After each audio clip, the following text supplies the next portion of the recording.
कर्जत तालुक्यातून एक धक्कादायक प्रकार समोर आला। 22 वर्षीय तरुणानं आपल्याच गावातील राहणाऱ्या अल्पवयीन मुलीला प्रेमाच्या जाळ्यात अडकवून तिच्यासोबत गैरकृत्य केल्याची घटना घडली आहे। तरुण एवढ्यावरच न थांबता त्यानं मुलीच्या न कळत तिच्यासोबत व्हिडिओ रेकॉर्ड करून तो व्हिडिओ सोशल मीडियावर व्हायरल केलाय।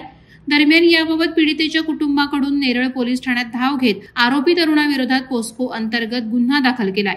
कर्जत तालुक्यातील खांडस येथे राहणारा अक्षय दशरथ ऐनकर या तरुणानं 17 वर्षीय अल्पवयीन मुलीसोबत हे घृणास्पद कृत्य केले। दरम्यान गेली 2 वर्ष लग्नाचं आमिष दाखवून आरोपी अक्षयनं पीडित मुलीला वेगवेगळ्या ठिकाणी बोलवून तिच्यासोबत गैरकृत्य केले असल्याचे तक्रारीत म्हटलंय। तसंच अक्षय हा शरीर सुखासाठी मुलीला वारंवार धमकावत असून पीडित मुलीच्या नकळत तिचे आक्षेपार्ह स्थितीत व्हिडिओ रेकॉर्ड करून सोशल मीडियावर देखील व्हायरल केल्याचं तक्रारीत नमूद केलंय।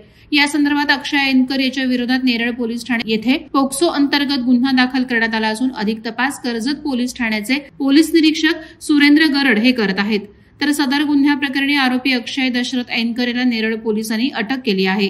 वादळवारा लाईव्हसाठी आनंद सकपाळ, नेरळ। नवी मुंबई व रायगड जिल्ह्यातील ताज्या बातम्या आणि घडामोडींसाठी सबस्क्राईब करा वादळवारा लाईव्ह चॅनल आणि दाबा बेल आयकॉन।